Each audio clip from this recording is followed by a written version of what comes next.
Welcome to the Businesstalk podcast. I am your host Deepak from India. Joining us today is Dr. Michael Kirchhoff, Associate Professor in the School of Liberal Arts at the University of Wollongong, Australia, bringing his expertise in idealized models and cognitive science to our discussion. Dr. Michael earned his PhD from Macquarie University on the metaphysics of the extended mind hypothesis and has since established himself as a leading voice in contemporary cognitive philosophy. His work challenges conventional boundaries between philosophy, cognitive neuroscience, and theoretical biology, a commitment evidenced by his 2017 John Templeton Foundation Fellowship, which funded formal neuroscience training at the Wellcome Trust Center for Neuroimaging at the University of London.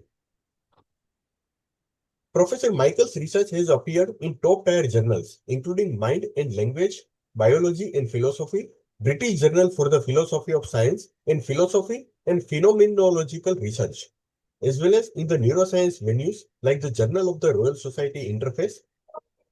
He co-authored the book Extended Consciousness and Predictive Processing, a third wave view published by Routledge. The Australian research magazine has recognized him as a rising star, and he was subsequently named as a field leader in philosophy. Dr. Michael Kirchhoff joins us today discussing his groundbreaking book, The Idealized Mind, from model-based science to cognitive science, and shares the key insights that challenge our conventional approach to cognitive science. It's my pleasure to now welcome Dr. Michael Kirchhoff to the conversation. Dr. Michael, we are deeply honored by your presence and grateful to your time with us today. Thank you so much for having me. It's a great pleasure. I've been looking forward to it. Professor, you argue that a central error in cognitive science is confusing the properties of scientific models with those of the actual systems being modeled. Can you walk us through a concrete example of how this confusion plays out in contemporary cognitive neuroscience and what gets lost when we make this mistake? Yeah, absolutely. I think in order for me to do that and for that to make sense for the audience of this here YouTube channel, I might take a step back and then I'll move forward to that particular example and unpack it. And I hope you'll allow me to start with one of my, at least it's become one of my favorite jokes. It's a joke in physics. And the topic is about a spherical cow. You see it also played out as a spherical chicken published in Science in 1972. But it'll allow me to introduce some of the core concepts that we need in order to actually understand what in the world that I'm talking about in my research. So without further ado, here's the spherical cow, and it goes like this. And I quote, milk production at a dairy farm was low, so the farmer wrote to the local university asking for help from academia. A multidisciplinary team of professors were assembled, headed by a theoretical physicist, and 2 weeks of intensive on-site investigations took place. The scholars then returned to the university, notebooks crammed with data, where the task of writing the report was left to the team leader. Shortly thereafter, the physicist returned to the farm, saying to the farmer, quote, I have the solution, but it works only in the case of spherical cows in a vacuum. Now, that's obviously a joke. Physics doesn't work like that.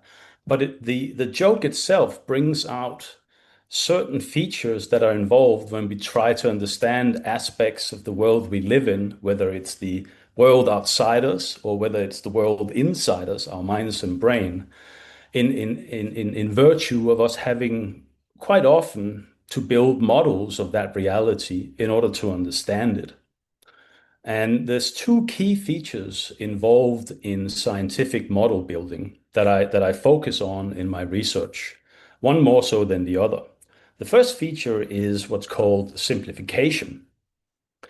We normally always have to simplify our models in order to apply them to parts of the world we live in, simply because the parts of the world we live in are so vastly complex that if we had to build all that complexity back into our models, the models will be very hard to use and they will be really difficult to understand. The whole point of having cows model that's spherical and occupying a theoretical vacuum brings out another aspect, a fundamental aspect of scientific model building, which is referred to as idealization. So you might model a biological population as being infinite. In economy, you might think of rational agents as ideal rational agents.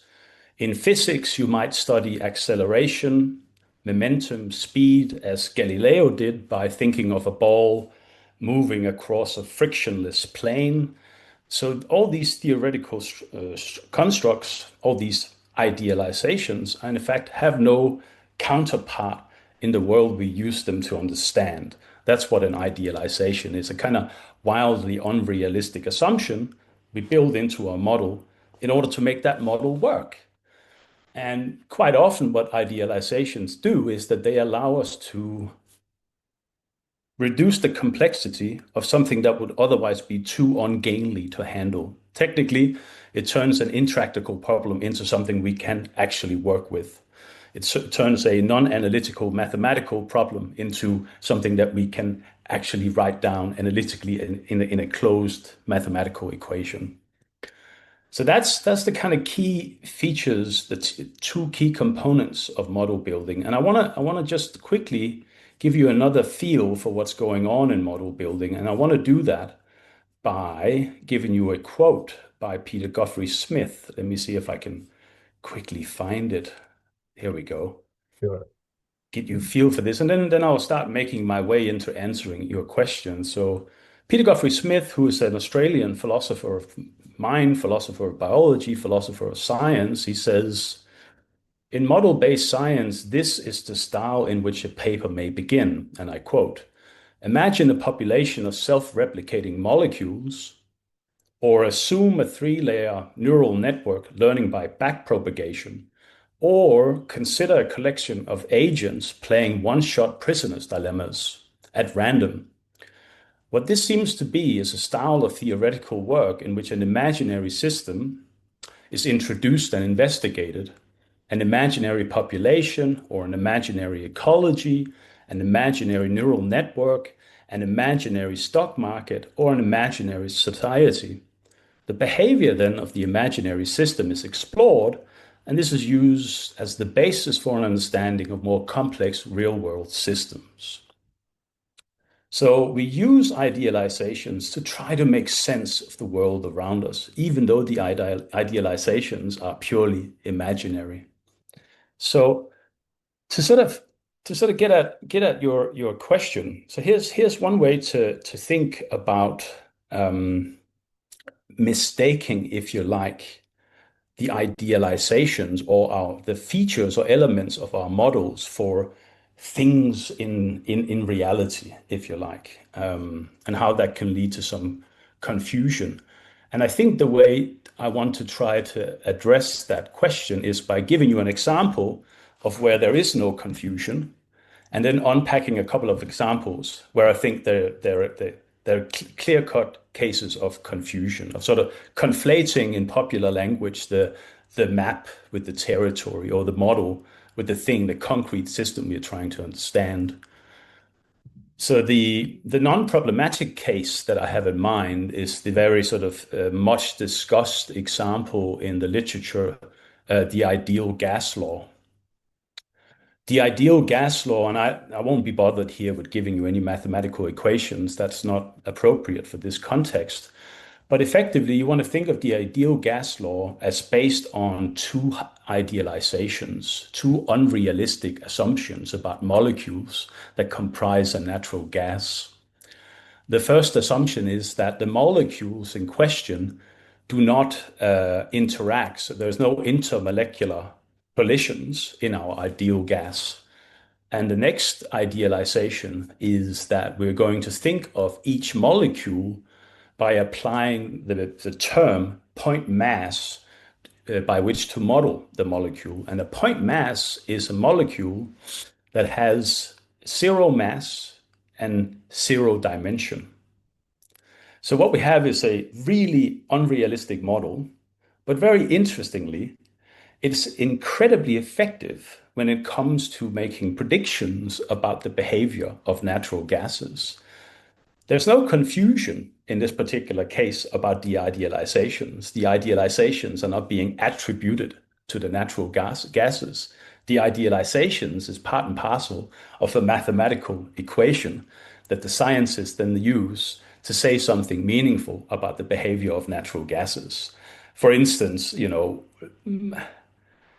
what's the temperature going to be of this particular gas in virtue of applying the ideal gas law, for example. Now, that's a case where we apply a scientific model in order to explain some parts of our reality, in this particular case, a natural gas.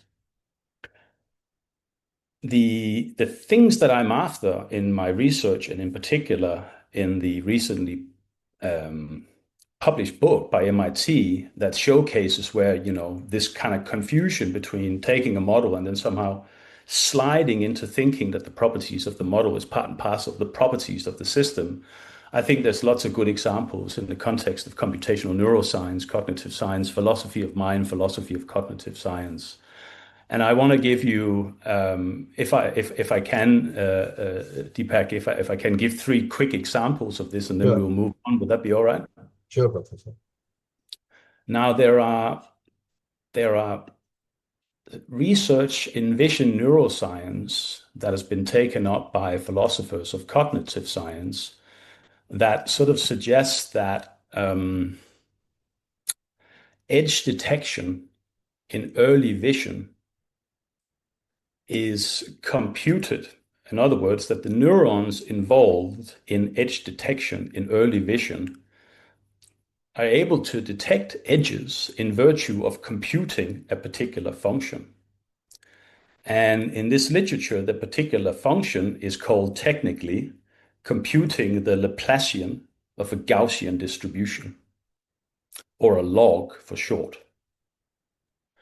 And let me try to unpack this a little bit. A log, or a Laplacian of a Gaussian, is widely used in vision neuroscience to detect edges or blobs in images while reducing noise. So you can imagine a blurry spotlight. What the Gaussian part does is that smooths out any details from that spotlight, like noise or randomness, something like that. And then you combine that Gaussian with a detector, the spots where brightness suddenly changes. And that's the function of the Laplacian. Now, if you put the Gaussian and the Laplacian together, they're able to highlight features in a visual scene, say, without getting distracted by irrelevant speckles, a bit like our eyes are able to pick up like sort of shapes and so on in a foggy scene when we're out walking in the morning or late in the evening. So there's a sense in which when you apply this kind of computational function, remember now a log, the Laplacian of the Gaussian, is part and parcel of our scientific model. It's how we're trying to make sense of how our visual system is able to detect edges. What I argue in the book is that here is a good candidate case for where we are confusing the properties of our scientific model with the actual properties of the nervous system. And the way I argue that, or the way I want to encourage people to think about that, is to drill down and try to understand, well, what kind of idealizations are actually at work? Remember these wildly unrealistic assumptions about nature that we use in our scientific models. What idealizations comprise the scientific models that we use to understand, say, in this case, edge detection? And once you start looking at the maths, is what I argue, the maths that define what a Laplacian of a Gaussian is. And I don't want to drag this deeply into a technical discussion.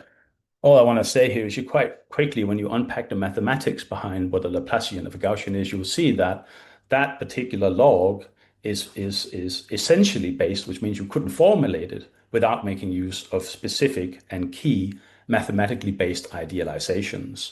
So what that means is you cannot claim on the basis of the scientific model that neurons involved in edge detection in early vision are computing a Laplacian of a Gaussian as a computational explanation of why it is that we're able to detect edges and so on and so forth. So that's one example where we see some slippage. Another really good example which comes out of the work in neurocoding, which is a major field of research in the computational neurosciences, is a term, namely the fundamental spike train. So I don't know if you guys have ever seen any kind of rate coding models, but if you looked up rate coding or Poisson model on YouTube of an action potential, the firing rate of an individual neuron, you'll quickly come into contact with what is called the spike train.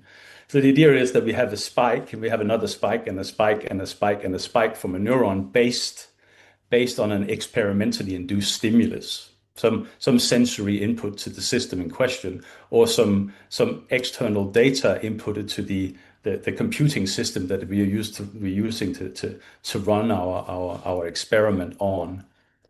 And what the assumption is in the literature, at least in the rate coding literature, is that the spike train is the kind of fundamental unit of communication in the nervous system, such that a neuron is conceived to receive a spike train and then to transmit a spike train downstream to other neurons or other ensembles or populations of neurons. But again, if you look very closely at what a spike train is, you'll come to see that it is a statistical aggregate.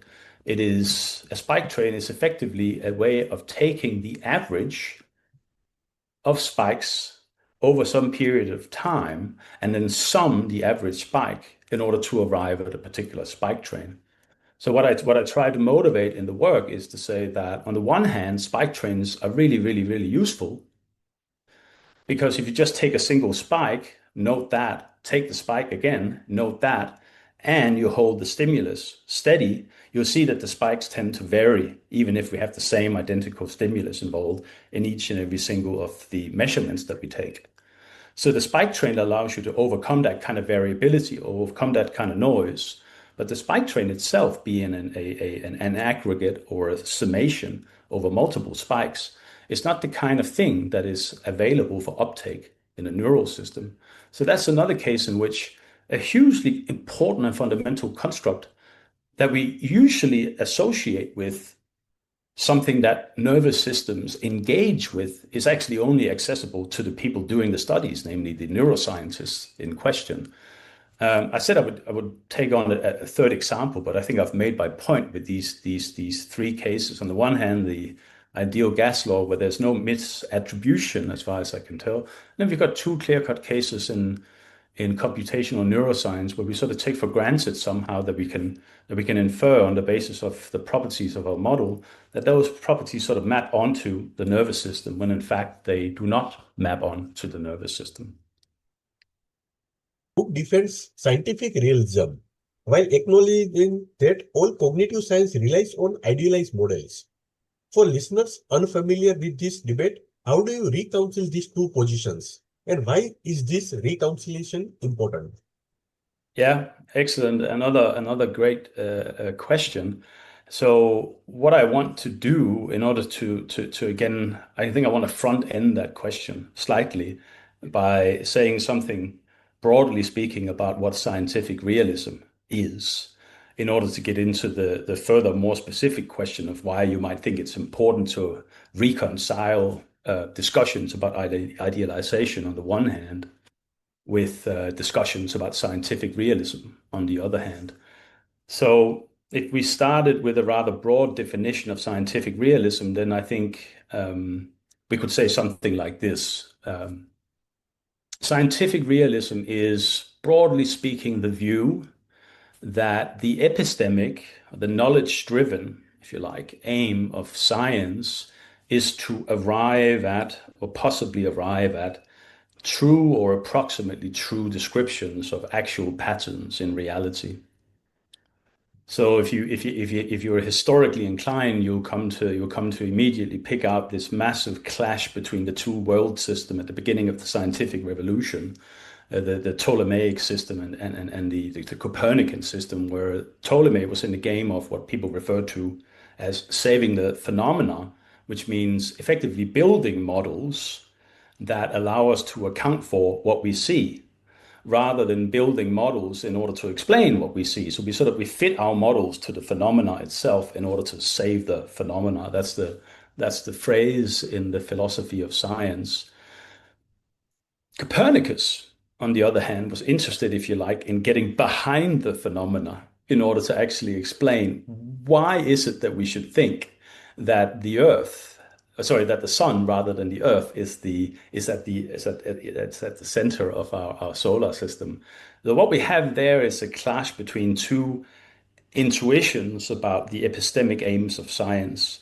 The Ptolemaic view, saving the phenomena, is a kind of scientific anti-realism, instrumentalist perspective, where science is really used for, it should be viewed as kind of tools or instruments by which to make predictions about observable phenomena.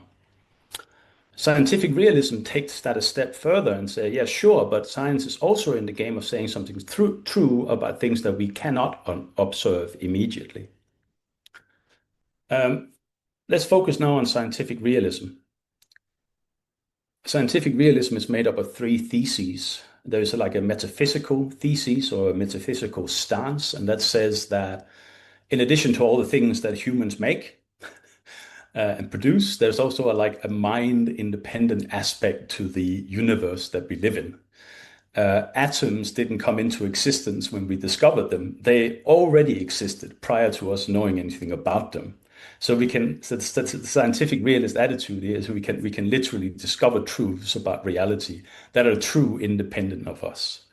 Then there is a kind of epistemic stance there's a semantic stance to scientific realism, and that's the claim that scientific discourse is truth conditional. It's just that if I say something scientifically, that claim can be either true or false, approximately true or false, so on and so forth. And then there's the epistemic aim, namely that we should think that we're in the game of saying something true about reality.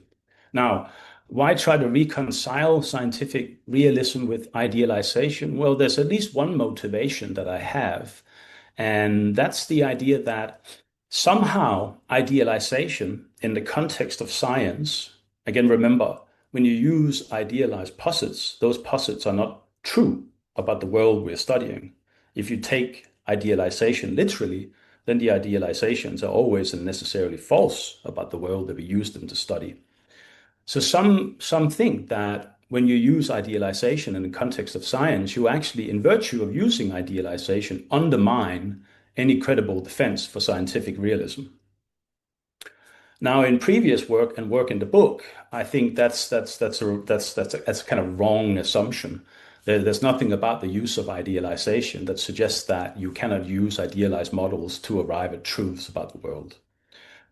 So that's one motivation. And I think I think there's not something that I touch on, but it would be lovely to work more on, is a larger kind of social cultural motivation. There is climate skepticism, there is medicine skepticism, there are scientific skepticism as such. And I think in large part, what some of the work by reconciling idealization with scientific realism can do is that it can show you that, no, we need to posit idealized models in order to gain access. I don't want to mean that literally as if there's little packages of truths out there waiting for us, but in order to access those parts of reality that we can use our models to explain. So I think they can be reconciled, and I think they can be reconciled in such a way that kind of has the potential to feed a form of science skepticism that I think is sort of lurking around in our societies in today. Professor, you claim idealization is inevitable in cognitive science. Does this mean we should be skeptical of neuroscientific findings, or does accepting idealization actually strengthen our confidence in scientific models? Yeah, I mean, so the way I want to answer that question, it's a good one, is to say that, well, because I defend a combination of idealized modeling in the context of cognitive science and scientific realism in the context of science in general, I wanna reject the idea that somehow idealization in the context of science leads to claims that we should be skeptical about neuroscientific findings. I don't think that that follows whatsoever. I think on a very coarse-grained analysis, without looking into any kind of detail in the scientific literature, that's the kind of conclusion you might arrive at. You might say, but listen, the farmers in the spherical cow case can't use the advice from the theoretical physicists to anything. Like the idea that you have spherical cows in a vacuum producing milk in a vacuum is useless.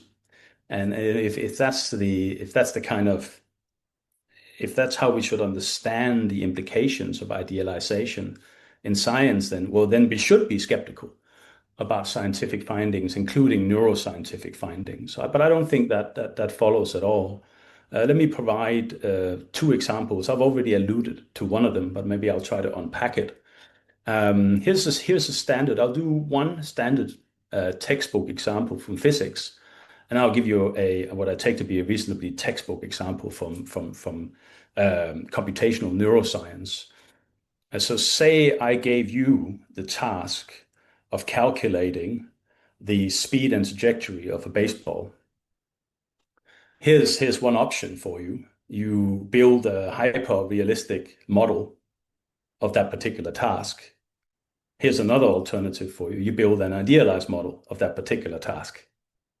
If you build the hyper-realistic model, then you need to model each and every single minuscule little bit of hair, a little bit of thread on that particular baseball.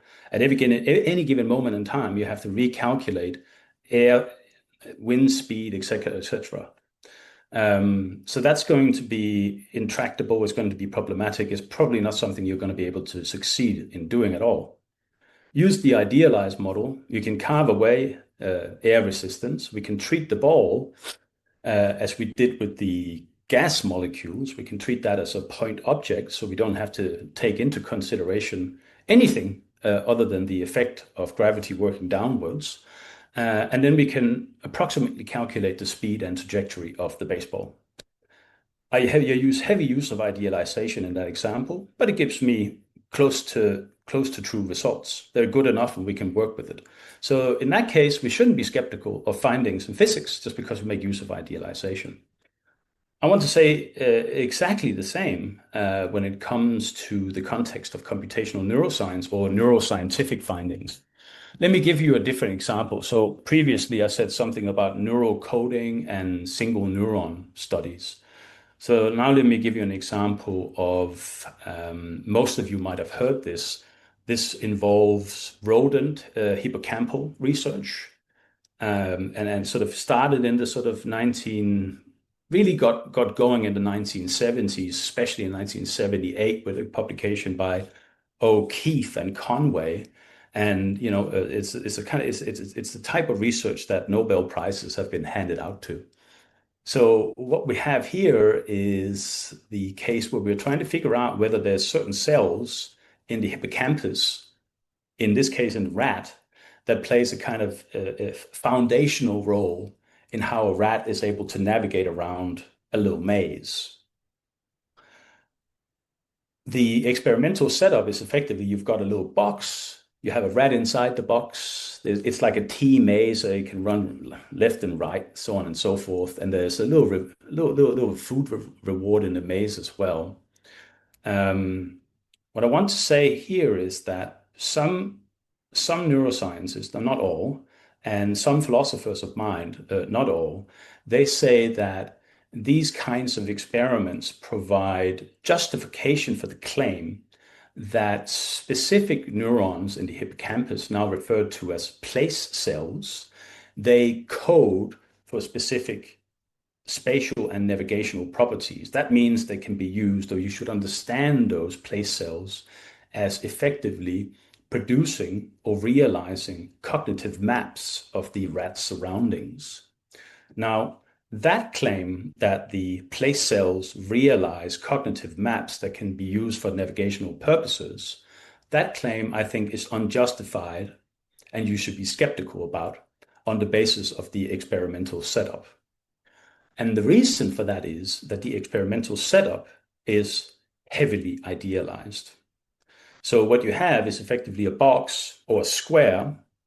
And what you've done in the original experiment is you put black curtains, if you like, on three sides of the square, allowing one side to be open so that you can look into the box.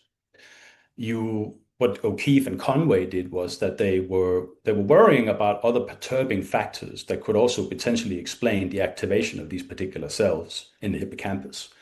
And one of those particular perturbations would be distal sensory cues. So what they did was they set up the experiment and idealized the experiment in such a way that you remove distal sensory cues. They also thought that something like geomagnetism could have a potentially perturbing effect and therefore, elicit activity in those particular cells that were interested in studying in the hippocampus. So they made sure they set up the experiment in such a way that no geomagnetism would interfere with the result derived from the experiment. So while I think you can clearly say, and there's absolutely no reason for being skeptical about the neuroscientific findings of hippocampal research, is that place cells, or what we call place cells, play some role in navigation, but they don't play that role in virtue of encoding information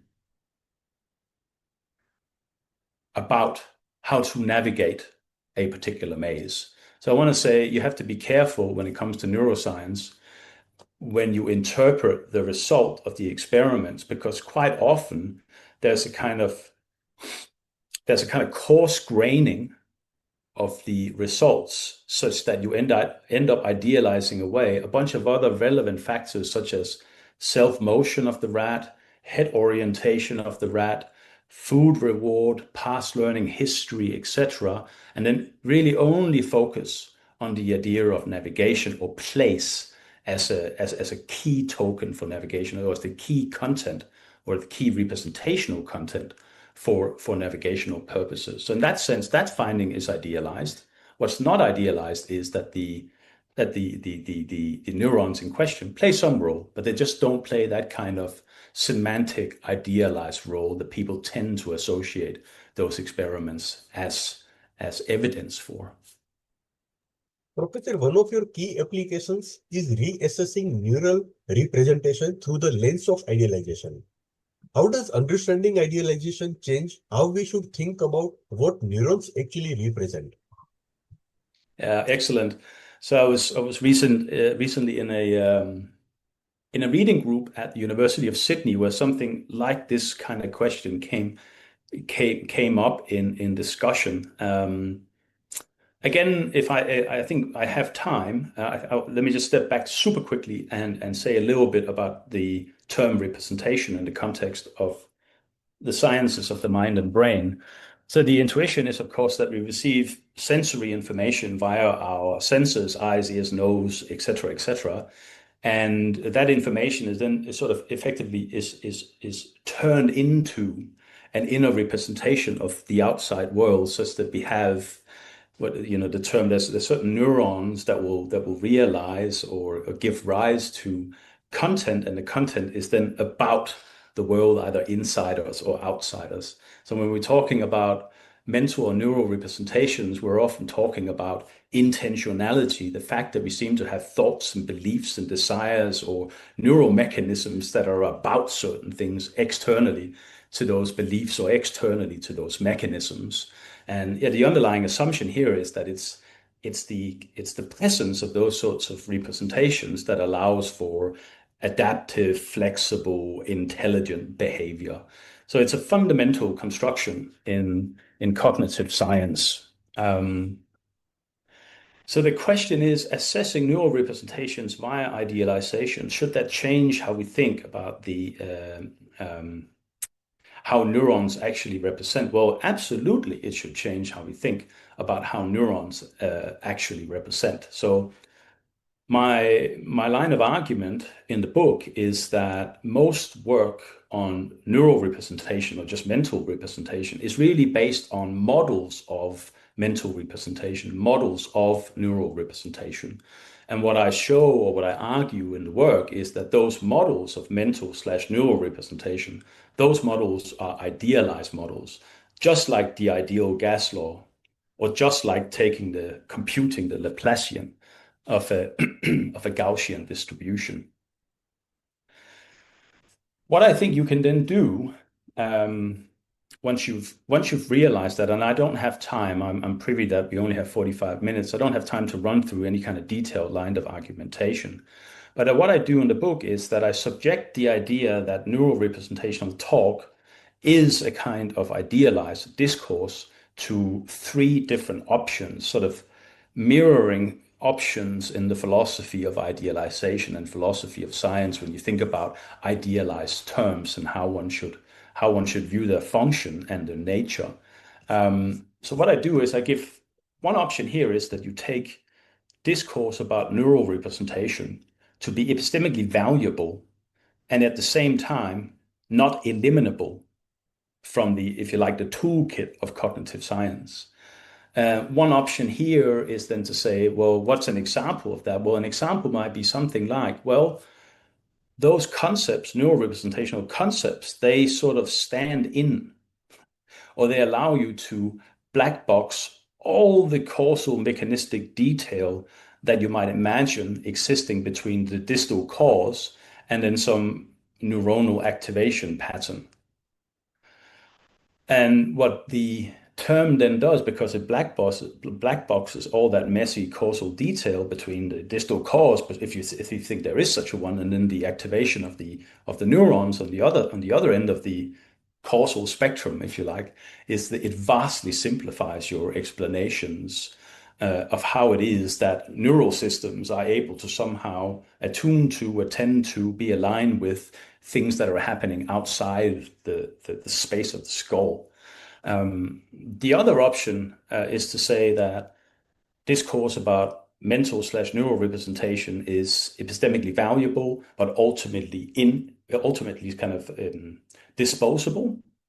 And the reason for why I have that option is that a prominent view of idealization is that idealization is justified pragmatically, but the ultimate aim of science is a complete de-idealized science. So while we should accept the use of representational talk now, the aim of our sciences is actually to get rid of those particular terms from our sort of cognitive scientific toolkit.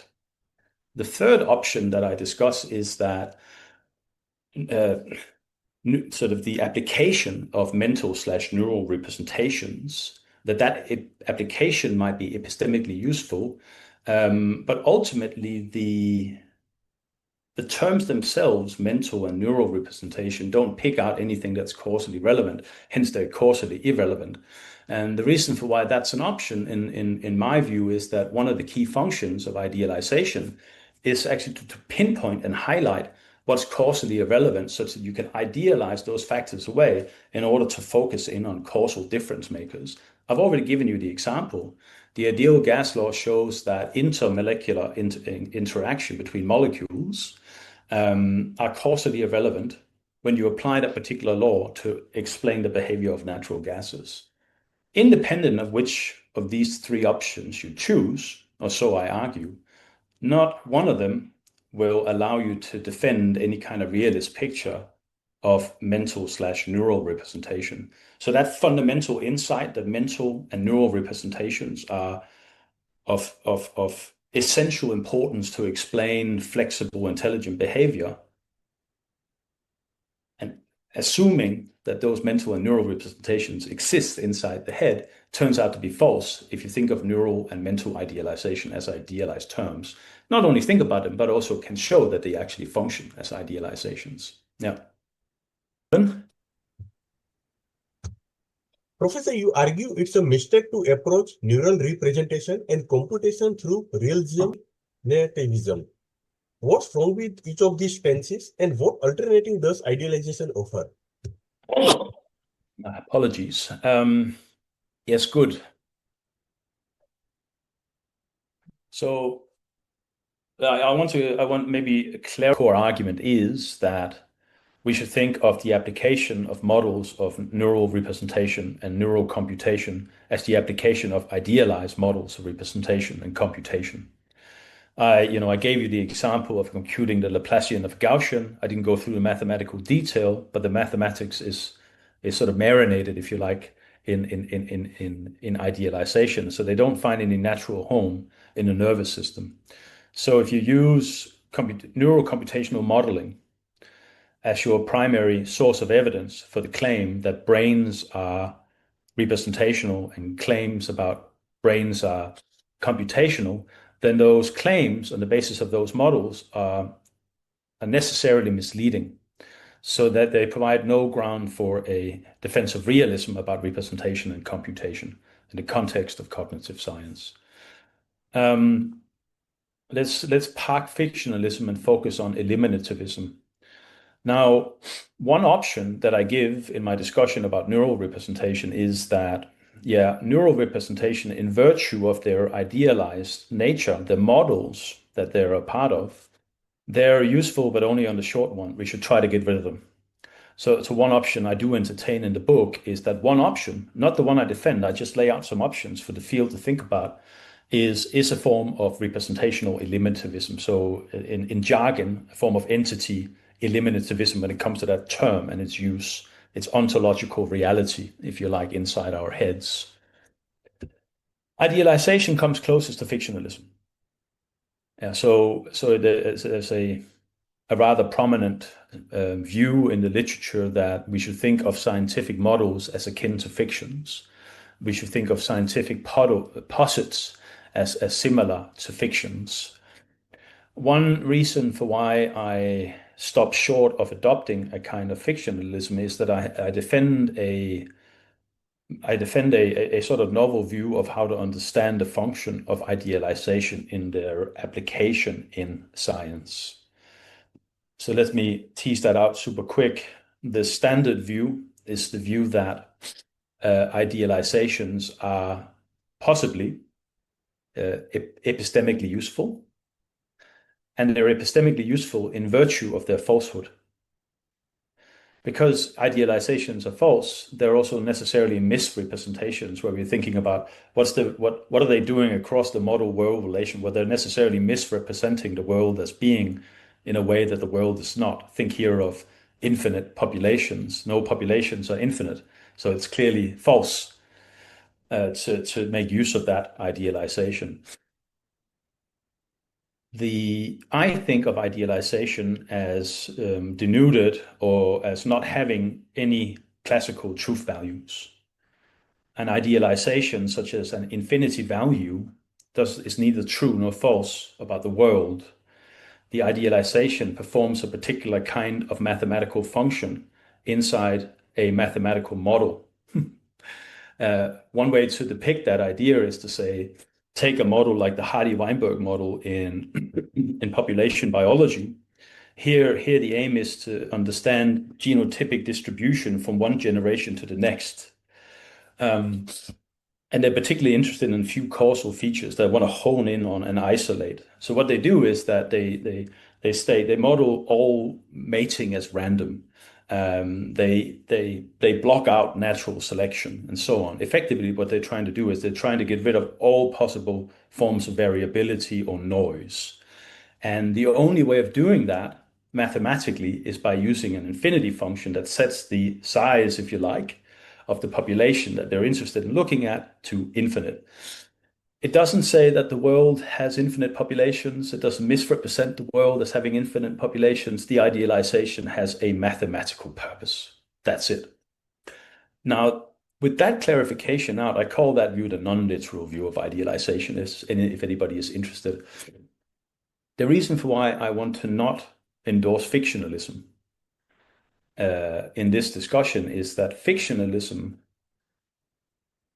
entertains the view that inside a fiction, fictions can be true or false.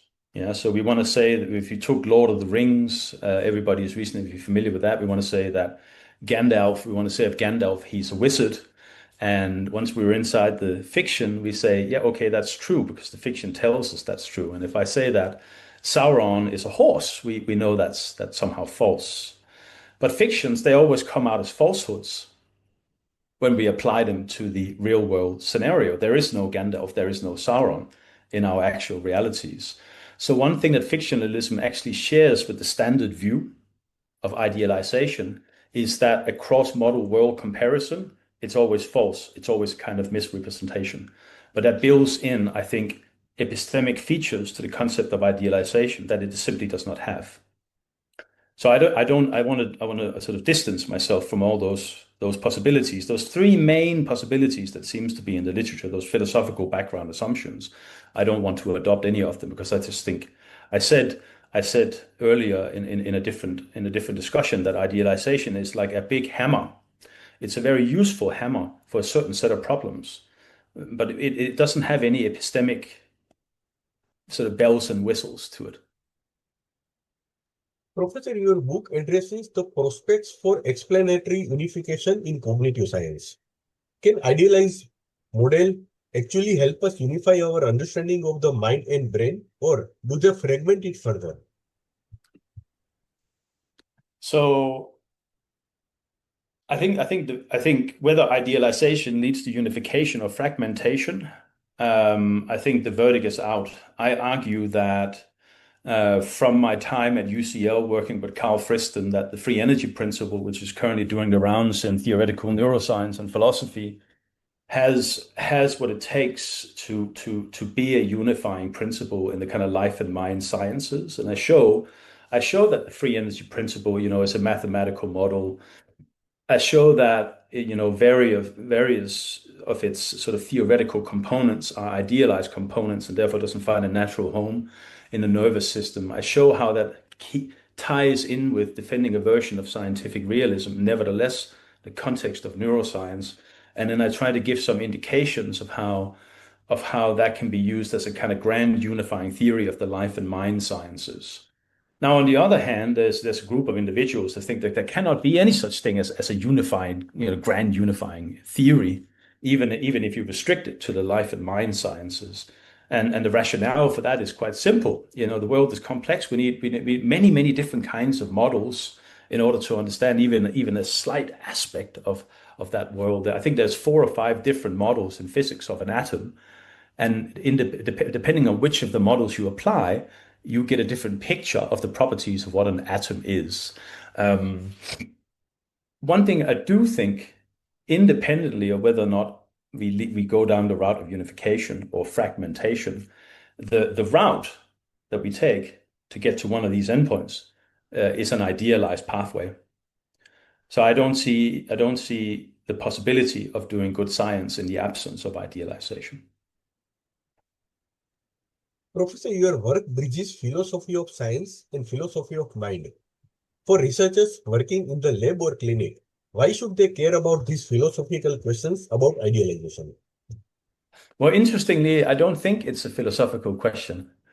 Um, I think it's a methodological question.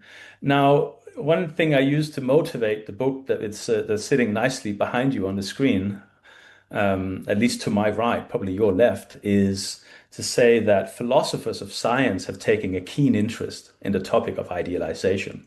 And they've taken a keen interest because how could something that, to take the standard view, that's false of X be used to explain X? That seems weird. How can that be? How should we think of scientific theories then? And how are they related to the world and so on and so forth? Philosophers of science, they have a track record of discussion, idealization, but they tend to focus, I don't know why, on examples in physics and chemistry. That seems to be the place to go. There's hardly any discussion over in the mind and brain sciences of idealization. But we're not really doing computational studies of the mind and brain in the absence of idealization. So there's this massive gap in research. When you read any neuroscientific paper, you will see the methods paper, the methods section, the results section. They're riddled with idealization, but there's no discussion of idealization. If you look at single neuron studies or if you look at population neuron models, you'll see the use of mathematical idealizations. So they've been benched for lack of a better word. So neuroscientists should be interested in idealization because it's part of how they actually build their models in order to interpret the data that they generate, for instance, via fMRI or some other neuroimaging technique. So that's the short answer.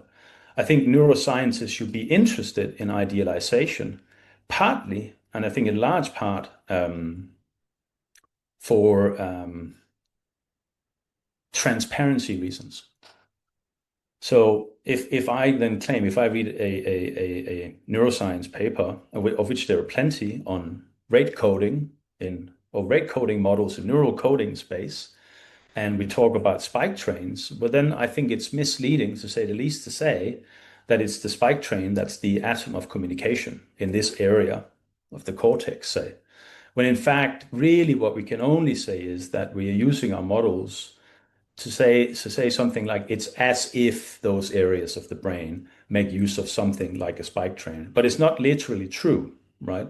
So what one hope here is that it should force a lot more clarity around the use of, and let's face it, these are not neuroscientific tools. Quite often, these are tools that trickle in from physics, machine learning, and other branches of artificial intelligence, computer science, and so on. Information theory, for example, right?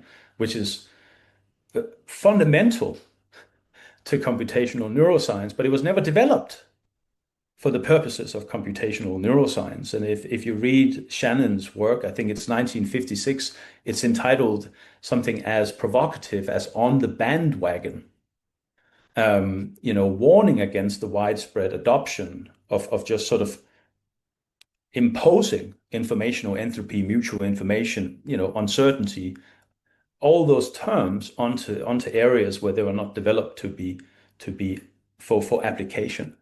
So yeah, I think there's lots of practical benefits, lots of methodological benefits. I don't have the time here, and I didn't do it in the book, but I have an accepted forthcoming book with MIT where all of those steps are laid out. A kind of recipe, if you like, for a shared language across philosophy and neuroscience in this space. Yeah. Professor, I would like to conclude this episode with one last question. What would change in how cognitive scientists approach their work if they fully embrace your framework about idealization? Are there specific research areas or debates in neuroscience that you think need this reframing most urgently? Good. I already mentioned a bit of it, and it's gonna be more evident in the forthcoming book that's entitled "The Idealized Brain," for lack of a better title. Um,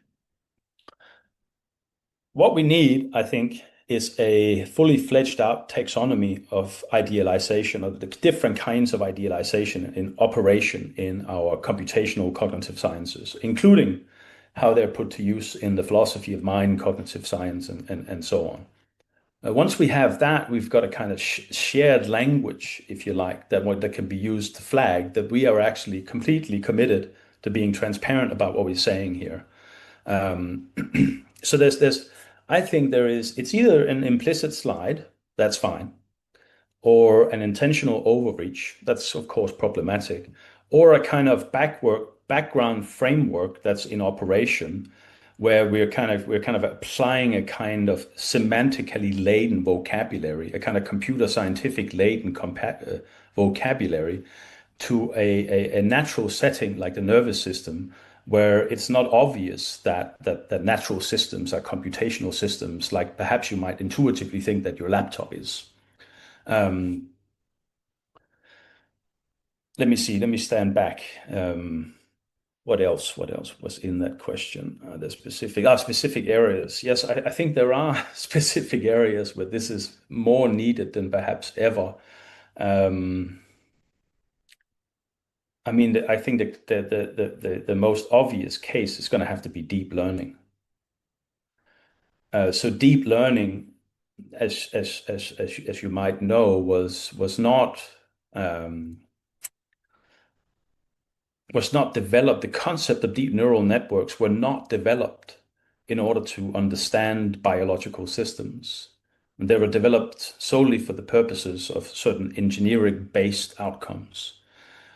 But if you're a student or a researcher of the literature, you'll quickly realize that a deep learning model, and it doesn't matter whether or not the researcher is junior or it's Geoffrey Hinton, is often labeled as biologically realistic.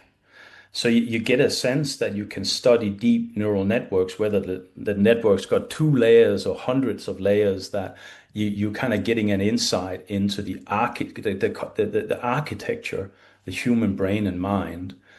But I mean, I think that's false, and I think in large part, well, the reason why it's false is just obvious. So first of all the convolutional layers that data compress via kernel filtering, the kernel filters are mathematical expressions of idealizations. And once you apply max pooling from one layer to the next, you're in the game of thinking about mathematical idealizations. List goes on. There's absolutely nothing wrong with that. That's completely fine, and that's how deep neural networks are built. That's how they're set up. That's how they're engineered.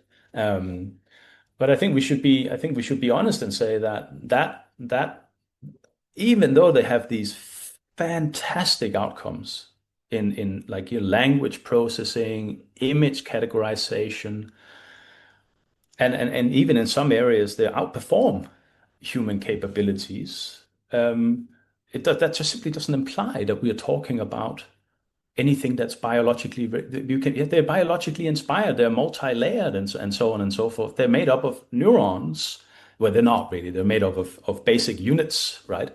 That are meant to reflect neurons. But we have over, in the ballpark of 100 billion neurons now in between our ears, and we have different kinds of neurons. But every neuron that is in a deep neural network is labeled a basic unit, and the basic unit is the same unit for any given layer. No variation, no variability, identical. Um, so I think methodologically that's an area that's ripe for thinking about. Epistemically, it's an area that's ripe for thinking about, and I think philosophically, it's an area that's of pressing concern. Just think of all the areas that deep learning is part of our daily lives, medicine, whatever, right? Climate change, back in the COVID days, COVID models based on deep learning routines. So that I think that's another that's a specific one. Closer to home, I think the intersection between neural coding on the one hand and philosophy on the other, I think it's a place that needs serious looking at, where a clearer, cleaner focus on the role of idealization will make a real difference to modeling practice. Thank you, Dr. Michael, for helping us to rethink how science actually works and why idealization isn't a weakness but a feature of rigorous cognitive science. The Idealized Mind is essential reading for anyone working at the intersection of philosophy and neuroscience. Listeners, the book is available through MIT Press and you can check it via online platforms. Dr. Michael, it's been a real pleasure having you with us. Thank you for your time and your generosity with these ideas. Thank you once again. Thank you so much. It's been great. I hope that your audience members will also find it useful. I certainly had a lot of fun doing it. Thank you so much.